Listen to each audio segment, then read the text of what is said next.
Hey, this is Brandon McManus, Denver Broncos Super Bowl champion, and you listen to The Scoop on owlscoop.com.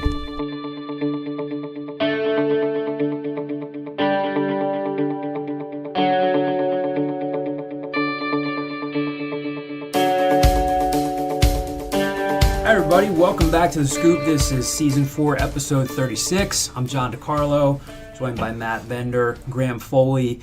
We are talking a lot of spring football today, and we are fortunate. Who better to talk to than the quarterback of the football team? Anthony Russo is here with us, recording a Scoop today. Anthony, how you doing? I'm doing well. Thank you guys for having me. I'm excited to be here. Thanks for being here. Appreciate it. We'll get to the question right away. Rod said you dinged up your thumb. It was probably near the end of the practice, right? Yeah, it was a team period at the end of practice. How you feeling? You gonna be okay? Yeah, I feel good. You know, just a kind of silly accident. Running back stepped in front of me, just kind of hit his helmet on the follow through. But I'm all good. I'm gonna be ready to go once these summer workouts kick up again, and be ready to start working for next season. A lot of you missed the media availability because you had to go get the X-ray, but a lot of guys were getting asked. Difference like Jeff Collins is like just branding on steroids, Right. and last year it was guys had the Twitter handles on the back of their jerseys. Rod keeps saying like, "Hey, we're just more meat and potatoes," Right. and I think like Sean and those guys are like, "Hey man, it's just football at the end of the day." Yeah. What's it like for you? How are these guys? Are these guys any similar? Are they any different? And what was it like? Because you've been through it now 3 times, 3 Right. different staffs. What's Yeah. it like just managing the transition? And what was this spring like as opposed to last year? Yeah, Coach Carey is definitely a little bit more old school. You know, Coach Collins, everywhere we went, everything we did, we had cameras there. He was big into the social media and all that. Coach Carey's more about just getting to work. Doing the basic stuff, which we like as a team. We can kind of just focus on the X's and O's, stuff like that. But, yeah, I thought the spring went well. The offense kind of picked up, say, probably practice 3 or 4. We started to kind of get the hang of it, get the terminology down, get the assignments down, get the signals, stuff like that. But definitely a little difference in practice style as well. You know, Coach Collins, you had 2 groups going at a time, the one-on-ones on one side and the twos on the other side. But now it's just kind of one group on there at a time. You get a little bit more of a break in practice, which is nice, but not as chaotic with the leprechauns and the bunny rabbits and stuff running around practice like Coach Collins. But, we definitely got a lot of good work this spring, and I'm excited for fall camp to come around. Now, I forget who it was. It might have been one of the players said, like, yeah, it felt more organized this year. Is that, you think, what they're talking about? There's just less chaos, less and it's chaos. like easier to concentrate, or is that? I think so. Yeah, Coach Collins and them, they really tried to make it as chaotic as possible. That way, game days weren't. It was just like it was a regular day out there. But Coach Carey's more of just kind of regular old school. Go out there, hard-nosed football, competing every day at practice, which we did. But the one thing he was huge on was competition. I think we did a great job all spring of competing offense versus defense. Tell us a little bit about your new offensive coordinator, Mike Garamovich, and Craig Harmon, your new position coach. What has it been like just working with those guys on a daily basis? They've been great. I know I've said it before. Coach Harmon, the way he teaches stuff is just very detailed, with his footwork, his reads. It's your first step, you're looking at the boundary safety. Step 2 and 3, your backside looking at the will linebacker, stuff like that. So he's very descriptive with his reads. I think that makes it easy for us quarterbacks to pick up on the offense. And then Coach Garamovich, he's been around college football for a while. He worked with Jacoby Brissett at NC State. Talked to me about some of the under center stuff they did there with him, and wants to implement that in our offense, which we did a little bit in the spring, which was nice because I haven't really played under center since freshman year. Rule was here for a little bit, but mostly since high school. But Coach U's a great play caller. A couple situational times in practices, just seeing where he would call stuff, where on the field, stuff like that. I really like his system. He likes his system. He knows what he wants to call, when he wants to call it. So I think we'll be pretty successful this year. We had a couple of times we've had the pride of Archbishop Wood High School, Colin Thompson's been in here, and everybody would always ask about you. And one of the quotes that stuck out from Colin, he was like, "Football's a slow cooker of a sport, and people forget that." Right. And the progression you had was, you look back on, it was pretty normal. Like, it's pretty normal for a quarterback to come in red shirt. Maybe they don't play as a red shirt freshman, and then you broke in as a starter a couple games in the last year. But you're a local recruit. Everybody knew about you. Maxwell, All-State stuff. And what's it like when you have people saying, when are you going to play? When are you going to play? When are you going to play? And you're a young guy. Like, is it hard to manage that when you got a bunch of different voices coming at you and you're trying to play, you're trying to get used to college, you got all that crap, all that noise just coming at you. What's it like to go through that and to kind of just manage that? Yeah, it could definitely be a lot at times, but I think to be a successful football player, especially a successful quarterback, you have to be very strong in between the ears. You got to have a strong head on your shoulders. And as much as people say stuff to you, you kind of have to, talk to yourself, tell yourself, I'm just a freshman. I've only been here a couple months. PJ Walker was here. I had a great time learning behind him. He taught me so much. Then my redshirt freshman year, behind Frank, learning from him. And, seems like nowadays so many kids want to come in and play as a true freshman or a redshirt freshman, and they don't want to build their way up the program. I think learning from the older guys ahead of you and seeing what college football is like, the workouts, the film, all that stuff, just kind of getting to know that stuff and building your way up the program. Because once you get to that starting spot, I know personally once I got there, I was proud of myself because I worked my way up through the program. When I feel like a lot of guys, once they kind of get here, if they don't play their redshirt freshman year, they're like, hey, I got to get out of here. I'm not playing, but they don't really want to work their way up. So, with the voices, you kind of got to just control what you hear, and everyone's got an opinion. You just have to kind of know what you have to do, and because you're the only one that's in the facility every day. You're the only one that sees what's going on, knows what you're learning, knows what you have to work on. So just kind of building off of that is what you have to do. Did you have, looking back, did you have any human moments where you were like, maybe this isn't going to work out, maybe I should transfer? Did you ever, looking back, did you ever think about it? Not really thinking about transfer. I think more of just thinking, hey, what can I do more? What can I make my feet better? Can I watch more film? Can I, stay after practice and throw more deep balls? Just thinking of, okay, if I'm not playing right now, what weaknesses can I work on to get myself to that point where I'll be able to play? So never really thinking about transfer, more just thinking about what I can do better. Mm-hmm. Last year, Jeff was pretty honest, because it was funny. Like, he was always really positive, and then when it came time to talking about you, he was pretty honest. He was like, he matured a lot. This time last year, he wasn't doing everything he needed to do, and now he's doing everything he needs to do. What clicked for you, and what's it like when you hear a coach be that honest in an interview, where he kind of and sort of subtly called you out, but then he was really praiseworthy with you? But what clicked for you? What turned things around? I think it hit a point my redshirt freshman year when Logan and Frank were playing that I realized, I'm not a redshirt anymore. I could be out there on the field. It's not like I'm unable to play. So I think when you're sitting on the sidelines knowing you can be out there, it definitely hurts a little bit more. So it kind of hit me towards the end of the season where I was like, listen, I can't continue to waste another year like I've been doing right now. I need to change something. If I continue to do what I've been doing, then the same results are going to happen. I'm going to be standing on the sideline. So what more can I do to make my play better, to make myself a better leader? Because if I continue to do the same things, I was going to be in the same situation. So it kind of hit me towards the end of my redshirt freshman year that if I don't change something, if I don't do more, I'm going to be on the same spot next season. During your recruitment out of high school, we know that you had interest from LSU under Les Miles. Was it Cam Cameron that was recruiting you at that point? Yep. Did they ever offer? And, what was it like, I guess, basically saying no to an SEC program? Yeah, so funny story not a lot of people know is they came up on a Friday afternoon, took me and my family out to lunch. But the night before that, Coach Rule came to my house for an in-home visit. He was there for probably 4 or 5 hours, hung out with my parents, and he left that night, and I knew that's where I wanted to go. I knew he was the guy I wanted to play for.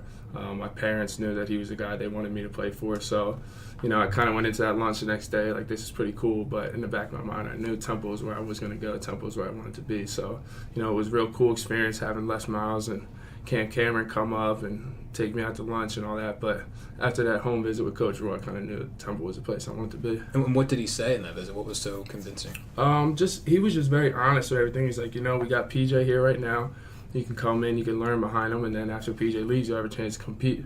But just seeing the way he interacted with my parents and the way he talked so much about family and how down here at Temple, it's really a brotherhood. Everybody cares about everyone. It's not like the seniors are mean to the freshmen or anything like that. Everyone's welcoming. Everyone's got the same goal in mind, that's to win. So I really liked what he had to say. And Rafas, did you consider the fact that he might move on to another school? Yeah, was that part of it? Yep. I kind of had the idea or had the thought, but he assured me that he wasn't going to go anywhere, and I trusted him.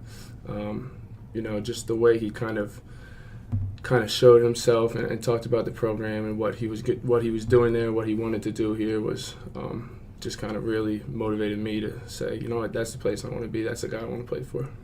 When did things, now jumping back to last year a little bit, when did things really start to click for you last year? Because you obviously came out of training camp, didn't win the job originally, but then you get your shot at Maryland 2 games in the year. Well, when did it click, and when did you know that you were going to be starting at Maryland? I think it was about halfway through training camp I started to realize, I think I'm playing at a level now that I'd be able to kind of go into games and play well. And then, Frank got injured week 2 against Buffalo, and that whole week we were kind of splitting practice reps and seeing what was going to go on, and he was fighting to get back, getting extra treatment, all that stuff. And then about an hour before kickoff in Maryland, he warmed up and everything, found out he couldn't go, so Coach Collins pulled us aside, told me that I was going to have the ball, I was going to have the start, and kind of didn't really hit me until I ran out for that first play. But once I jogged out there, I'm like, this is really happening. Like, I've been waiting for this moment since I was 5 years old. I'm finally getting my first college start. And to just go out there in a stadium like that against an opponent like that and to play the way that we played that game was really cool. I couldn't imagine my first game as a starter being any different way. Mentally, that whole week were you kind of, at least, prepped to be the starter even though you didn't know what was going to happen with Frank? I always, as the backup, always tried to prepare like the starter. But I think that week was a little different, in the back of my mind, knowing that, hey, there's a good chance I'm probably going to play this week. Wanted to watch extra film instead of watching an hour and a half, and I wanted to watch 2 hours.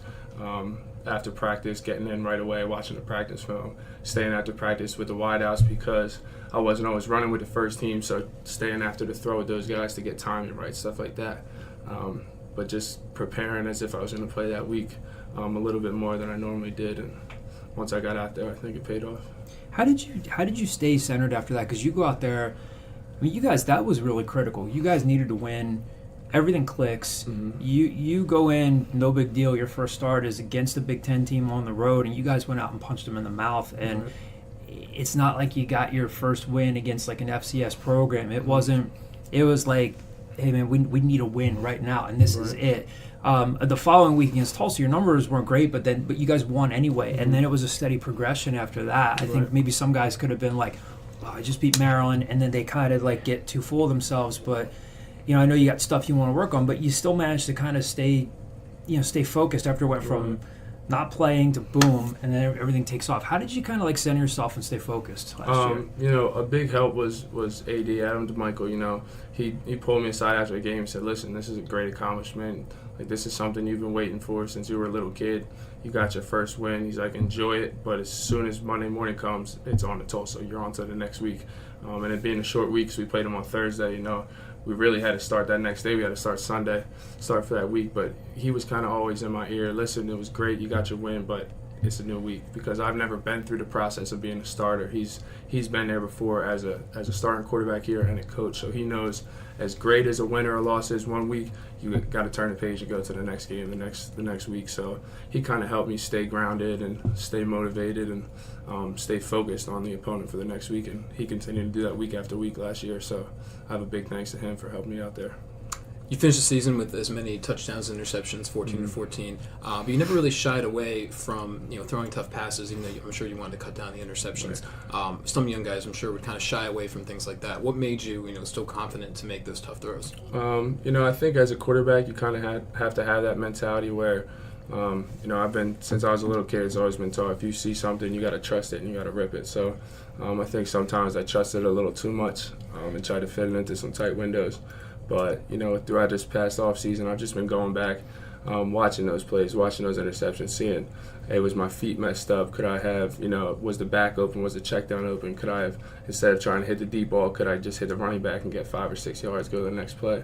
And I think it was evident on some plays that I was able to maybe even scramble for 2 or 3 yards and go on to the next play. So I think that's part of my progression, part of my maturity as a quarterback is knowing when to take those deep shots, when to try and fit into a tight window, and when to just live to see the next down. But, those numbers definitely need to be better. I put our defense in some bad situations with that, but I think part of my maturity this offseason is going to be continuing to see when can I go for those big plays and when is it, it's not there, let me find a check down, let me run and just go on to the next down.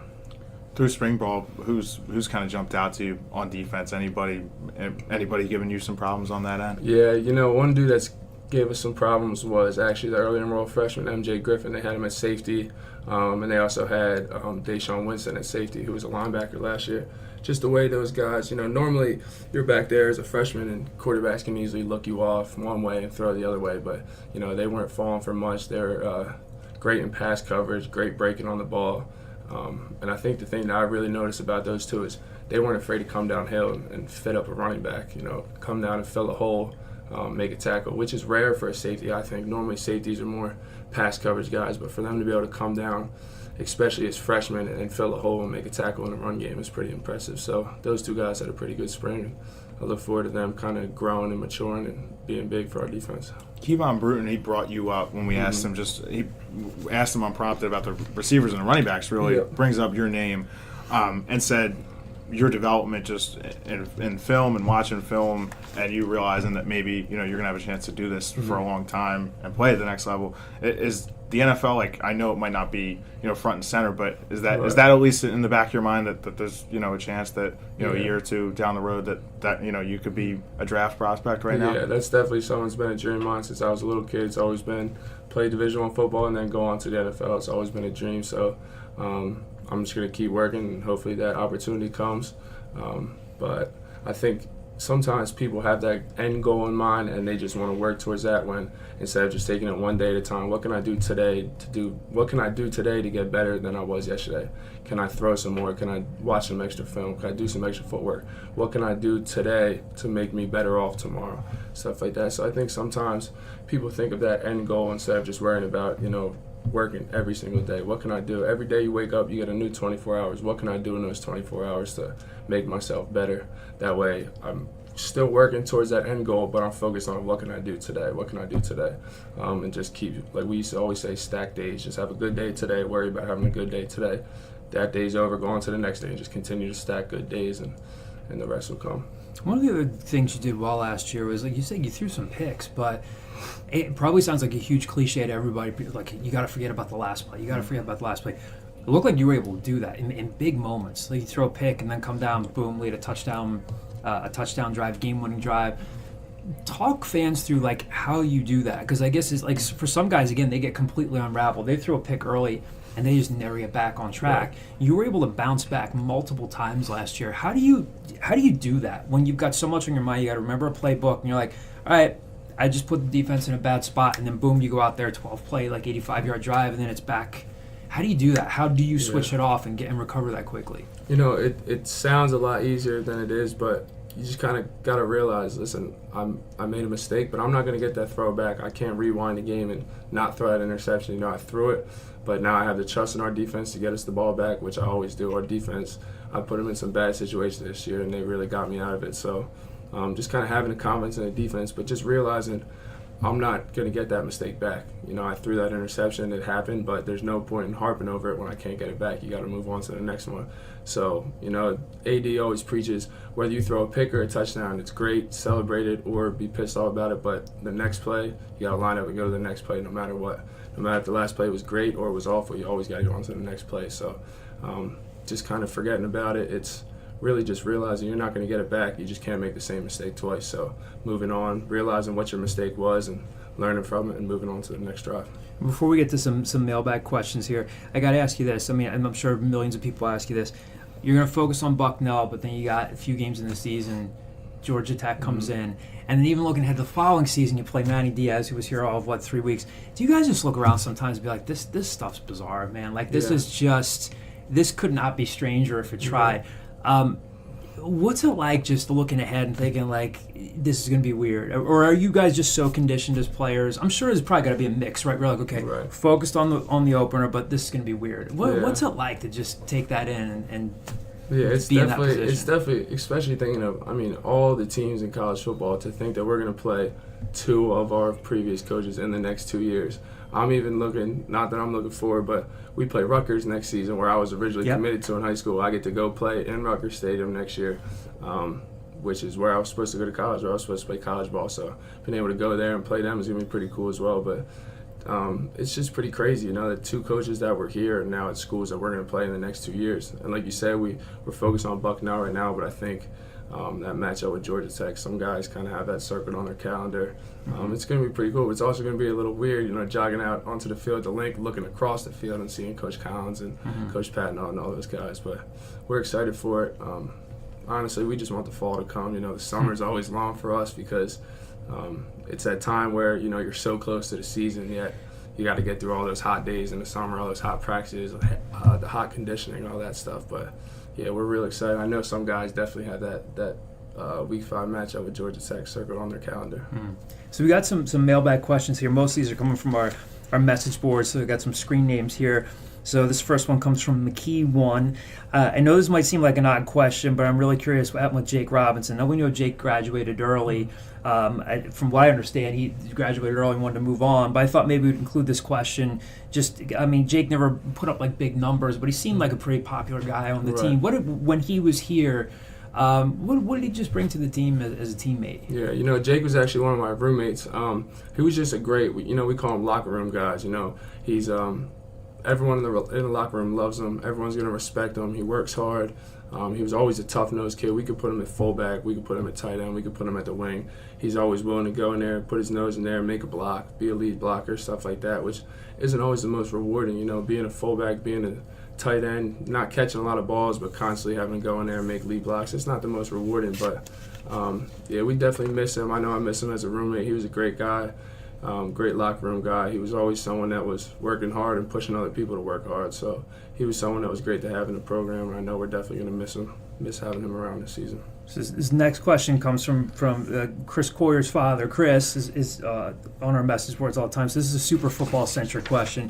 How have your reads changed with the new staff? Do you have more run game reads than you had before?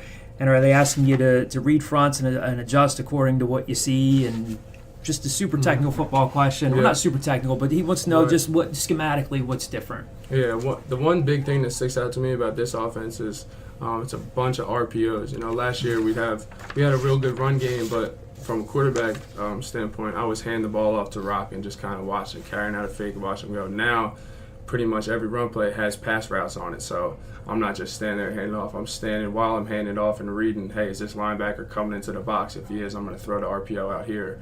Or is a safety screwing down into the box backside? If so, I'm going to throw the backside skinny post, stuff like that. We have a bunch of RPOs, which is real fun for me because now I'm more involved. It's not just handing the ball off, carrying out a fake, and going on to the next play. I'm constantly reading people on every play.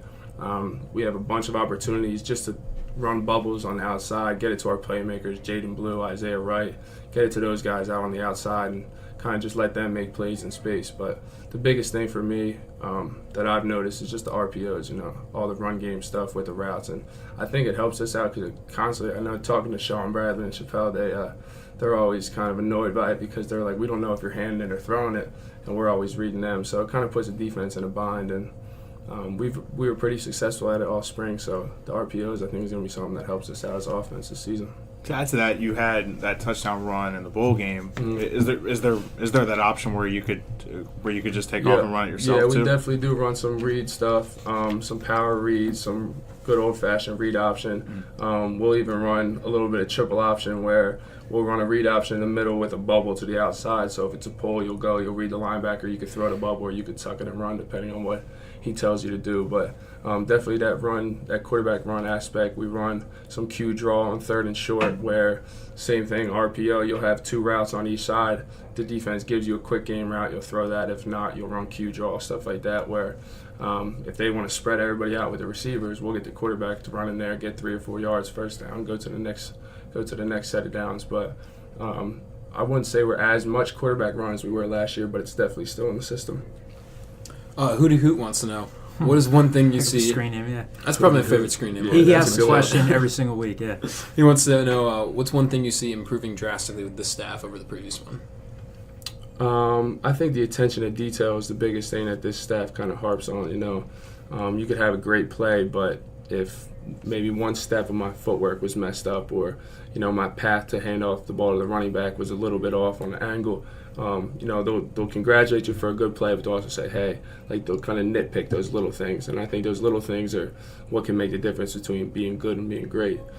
So kind of them nitpicking and picking those little teeny tiny things to get better on. That attention to detail is something they're big sticklers on, but I think it's continued to make us better.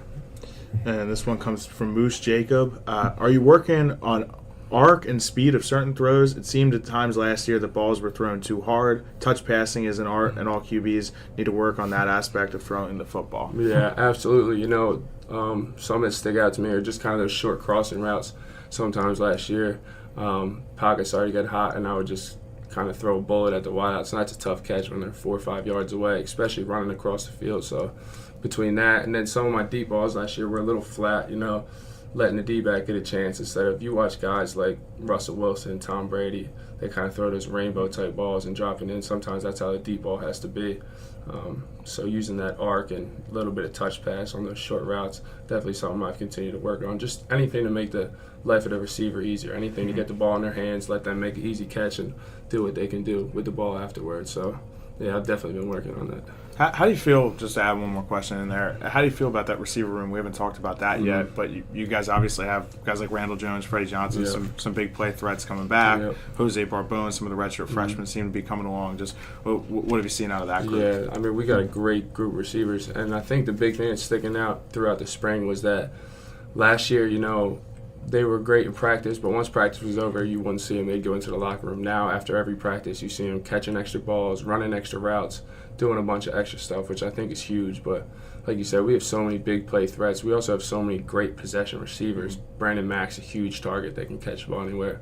I think Kenny Bow at tight end can catch the ball anywhere across the middle. Randall Jones and Freddie Johnson are always big play threats. Everybody knows Isaiah Wright at any time can go for a big play. Jose stepped up and had a great spring. And I think there's definitely some guys that, can step up. They just got to get the playbook down a little bit more. But I'm really happy with how the receivers did. Another big thing that they did this spring was just run game blocking on the outside. Last year, I think, we had some runs to the outside which could have been big plays, but were maybe 5-6 yard gains because of wide receiver blocks. I think now they're making such great blocks on the outside that, a toss to the outside can go for 40 or 50 because of how good they're blocking on the outside. But I'm really happy with how they've been working all spring. So next question, this is a food question. I want to follow up on this one too. From Burks Owls, what's Anthony's favorite food cart or place to eat on campus? Richie's, definitely Richie's. I'm a big Richie's guy. He's got that exotic menu, but I'm a big buffalo chicken cheesesteak from Richie's. Don't tell a strength coach that because he might get upset that I'm eating some crappy food like that. But yeah, Richie's, I've been going there. The other one is the Footlong Truck down by the Science Building. I'm a big Footlong Truck guy. Two people from New York in there that I talk to all the time because my dad's from New York, so I kind of connected with them freshman year. But I think Richie's probably takes the crown. That's my favorite place. I'm going to wild guess here. You're Italian, right? Mm-hmm. All right, so give me, what's your favorite Italian restaurant in the area, whether it's in the city or something like back home in Bucks County that people don't know about? I'd say probably right in the center of Doylestown was a place I used to work at. Our family friends owned it called Cafe Alessio. It's a little Italian place right in the, literally smack center of Doylestown. Got a little outdoor patio, got the inside. They just changed it actually to a, it's called Primo. It's like a little night you can just go and get takeout. But it used to be the best Italian restaurant, Italian food. But best Italian spot is, I'll say to the dad dies, my mom's kitchen.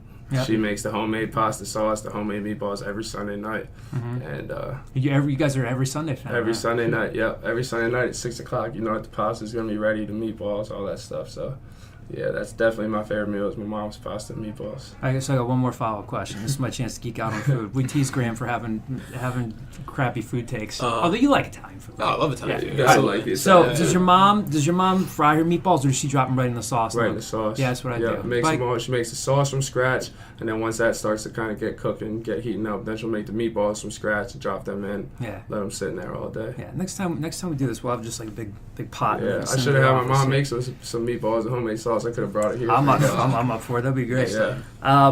Matt, the next question, we kind of touched on this already, but maybe more specific. This next question on the message board, we got just a couple more here. Fox School Owl 06.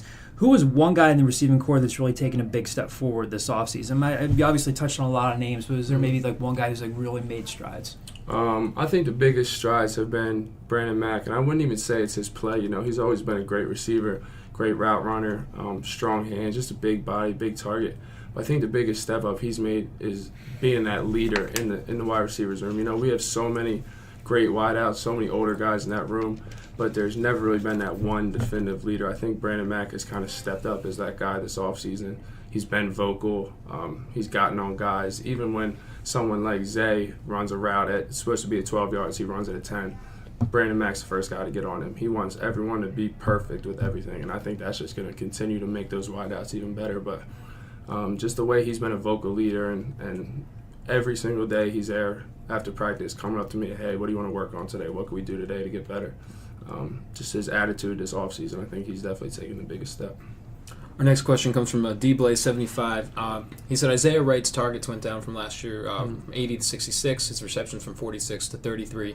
So he's wondering, why do you think that is, and do you see differing under this new coaching? Yeah, I think last year we got a little bit away from getting him the ball. The year before that, my redshirt freshman year, when Logan and Frank were in there, we would spread it out, go 5 wide, put him in at the number 3 and get him matched up on a linebacker a lot, run option routes, stuff like that, where we were kind of getting mismatches, especially with how much man defense we get.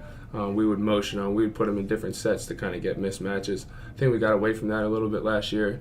And we did see a lot when we would play teams, and man, they would have somebody on him with a safety over the top, kind of doubling down on him, trying to just you're not going to be able to stop him, but try and slow him down. But he's just such a dynamic playmaker, whether he's in the backfield. I know we've had him in the backfield a little bit, catching passes out of the backfield, running out of the backfield, as well as in the slot. And he's done a great job kind of learning. It's tough to learn those 2 different positions, but he's definitely someone we got to get him his touches. He needs to touch the ball at least 12, 15 times a game with how explosive he is at a minimum. So, it was different this year, not kind of getting him in those spread formations, but I think it's something we need to get back into this season. And just to add on to that real fast, he said after the spring game that he was told that he's going to get his touches this year. Is that going to be, have you seen so far more just out of the backfield in addition to being a wide receiver? Yeah, I think it's all around, this offense has a lot of jet sweeps coming across, a lot of screens. We've had him in the backfield a bunch where he can run routes out of there. He can run screens out of the backfield. He can run just regular run plays out of the backfield. But I don't think you'll see as much of the wildcat packages as we had last year with him, because I feel like towards the end of the season, once we put him back there, teams kind of knew what we were doing. Now we have different ways of bringing him in motion, bringing him out of the backfield into the backfield, different ways to kind of spice it up and get him the ball. And I know we killed our defense on it this spring, so continuing to do that in the falls will definitely help us out as offense. This last one comes from Ari Rosen 31. I know you kind of touched on it already, but what made you commit to Temple, just beyond maybe what you already said about yeah. Like I said, Coach Rule was a big thing, but another big thing that Coach Rule actually brought up to me was, you can go to these schools. When I was between Temple and LSU, he said LSU's a great school, you can go there, but he's like, I can promise you there's no feeling better than every home game walking out of the stadium and seeing your family, seeing your friends. The USF game, the last game of the season, I think I had 130 people at my parents' tailgate after the game, family and friends. Just being able to kind of come out after every game, win or loss, have your family there, it's pretty special. I'm real close to my family. My one older sister works at Temple Hospital. My one little sister is a freshman here, so everyone's kind of in the area. My dad's always working in the city. He'll stop by, get lunch sometimes. My parents will come up on a weekend and take us out to dinner. Just kind of being close to my family because of how close we all are. Kind of being all in the same area is pretty important to me, and that's a big reason why I chose here. Anthony, that's all we got for you, but really appreciate you being here. This is a heck of a lot of fun. Really appreciate you stopping by. Best of luck to you rest of the spring, and I'm sure it'll be not too long before we're talking to you again in preseason camp. Thanks for being here, man. Appreciate it. Thank you guys very much for having me. I really enjoyed it. No problem. All right, so some great stuff there from Anthony Russo. Really got into a lot of good detail about what this offense could look like. Sometimes we'll say to guys hey, we don't expect you to give away the playbook. Not that he gave away the playbook, but Got pretty technical with Yeah, it. it did get pretty technical. Talked about how this may be more of, you'll see some more RPO stuff in this offense, and some good stuff there. Again, gave us a glimpse into what Mike Yuremevich is like and what to expect from this team moving forward, and was pretty honest about his development and what's gotten him to this point. What stood out to you guys about the interview? Hat tip to Chris Coyer Sr. for opening that up, I guess. Yeah. But we got him to divulge a lot of good stuff about the playbook and the RPO stuff. And then when when we had the reader question about Isaiah Wright, I thought he kind of assured people what we've heard all spring is that Isaiah Wright's going to be one of the focal points of this offense. And Russo talked at length about how they plan to use him.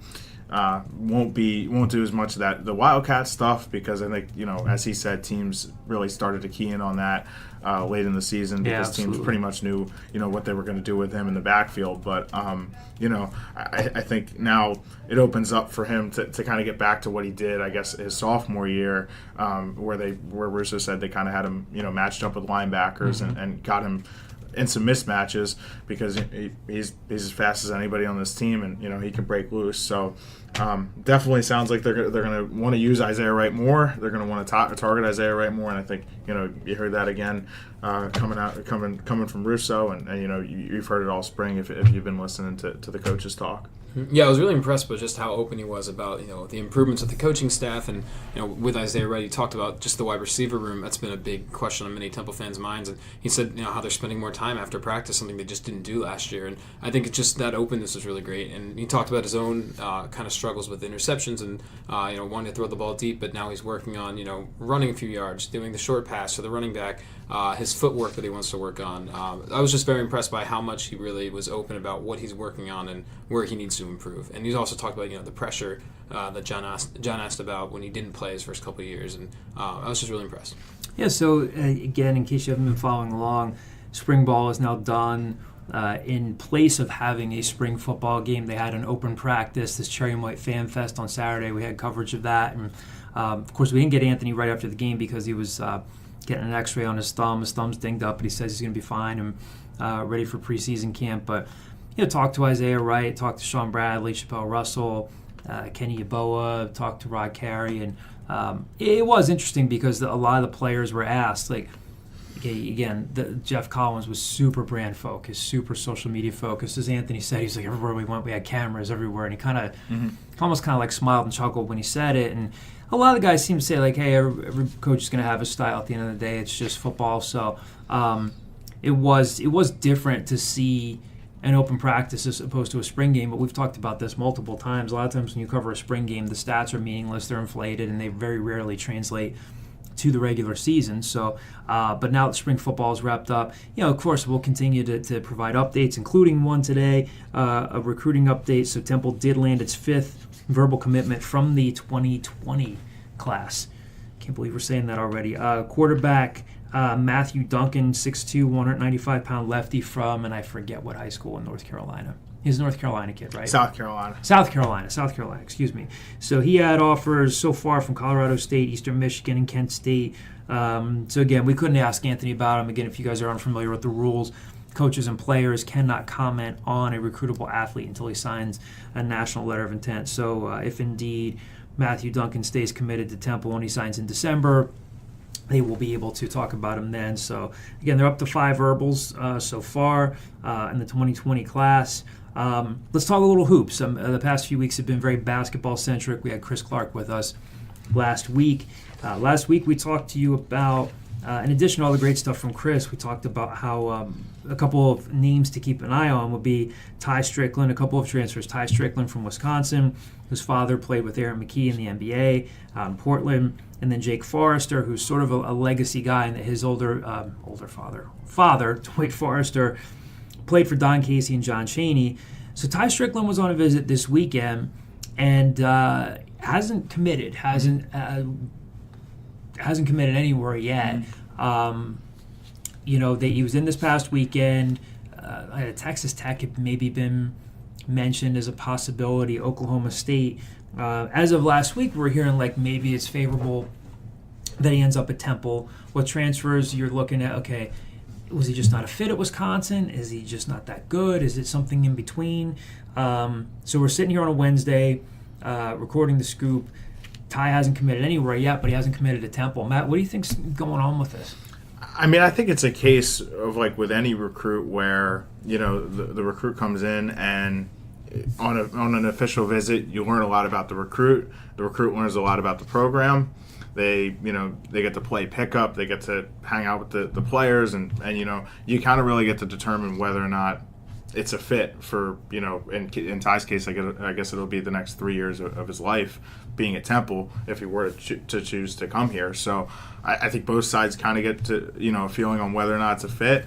And you know, we'll see how these next few weeks play out. But it does sound like he's at least going to take another visit or two. There's some Power 5 schools in the mix. There's some mid-majors that have been calling on him. So I mean, he does have some other options right now, and it sounds like he'll at least you know, evaluate some of those other options. Going into the visit, it did sound like he was probably going to commit if all went well. But, you know, at this point it sounds like, and hopefully we'll have a chance to talk to him. I haven't had a chance to talk to him since the visit, so you know, maybe we'll be able to get a better feel for things once I talk to him, or if I get to talk to him. But right now it just seems like he's gonna look to evaluate some more options, and you know, maybe he'll circle back to Temple. But right now, I think Temple's gonna continue to recruit guys like Hakeem Hart. They're gonna, you know, I'm sure they're scouring the market, the grad transfer market. The transfer portal is flooded with guards right now. Mm-hmm. Teams all over the conference happen to be losing guards like UCF and East Carolina. They've lost some good players. So there's plenty of grad transfer opportunities out there. There's opportunities. Ty is not a grad transfer. He would have to sit out next year if he receives a waiver. So you know, it'll be scouring the market for some other guys as well. I'm sure the staff has been on that all week already. But you know, there's a chance that Ty still ends up here. I don't think that's out of the question just yet. But you know, for Temple, they're going to be looking into alternative options, because I think they would like to still bring in a point guard, whether it's a grad transfer, late high school addition, or something. But I think they'd like to add another point guard in addition to signing Josh. Yeah, and we'll keep an eye on this, of course. Like I said, we're hearing that they could have an official visitor in this weekend, whether that is Hakeem Hart. Now, Hakeem Hart was on an official visit to Maryland this past weekend. There were some people that we talked to who had said, oh, he's going to commit. He might commit on the spot. He didn't commit on the spot. Mm-hmm. Does that mean Maryland's out of the mix? No, I don't. I haven't gotten that indication. We have not talked directly to Hakeem himself, but a couple people I've talked to have said, hey, Maryland's still very much in the mix. But, you know, another source we had talked to had said, hey, he might want to take off his official visit. So if he's the official visitor this weekend and Temple gets him in, that's, you know, obviously it's not a true win until you close on the kid and get him, but that's intriguing. So, you know, maybe he's still a possibility. Again, as we're recording this on Wednesday, maybe he's still a possibility. Again, I would keep an eye on the name Jacob Toppin, a kid from Woodstock Academy who's about 6'6", 6'7", kind of an athletic, rangy shooter. His brother plays at Dayton, was kind of a late bloomer there and had a heck of a season.